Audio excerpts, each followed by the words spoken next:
Le militant écologiste Paul Watson est arrivé en France après avoir été libéré au Danemark, où il était en détention depuis presque 5 mois. Paul Watson avait été arrêté en juillet dernier alors qu'il se rendait au Groenland, un territoire autonome danois, pour intercepter un navire usine baleinier japonais. Cette interpellation intervenait dans le cadre d'un mandat d'arrêt émis par Interpol il y a 12 ans contre le fondateur de Sea Shepherd. Le Japon accuse entre autres Paul Watson d'être responsable de dommages et blessures à bord d'un navire baleinier en 2010, dans le cadre d'une campagne menée par l'organisation Sea Shepherd. Mais mardi 17 décembre, le Danemark a décidé de ne pas extrader Paul Watson au Japon. Le Danemark a notamment fondé son refus sur le fait que les actes pour lesquels l'extradition est demandée remontent à plus de 14 ans et la nature des actes en général. À sa sortie de détention, Paul Watson a estimé que sa captivité avait été utile à sa cause. My arrest has focused international attention on Japan's continuing illegal whaling operations and their intent to go back to the Southern Ocean. Cette libération a été vivement saluée par plusieurs personnalités engagées pour le bien-être animal.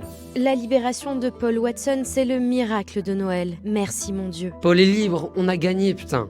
Il sera en famille pour Noël. De son côté, le gouvernement japonais a qualifié de regrettable ce refus d'extradition. 逮捕状の発布を受けた上、ICPO により国際手配をされております。我が国としては引き続き法と証拠に基づいて適切に対応してまいります。En France, Paul Watson va pouvoir retrouver sa femme et ses 2 enfants, qui y vivent depuis 1 an. Un rassemblement en sa présence se tiendra samedi à Paris, place de la République.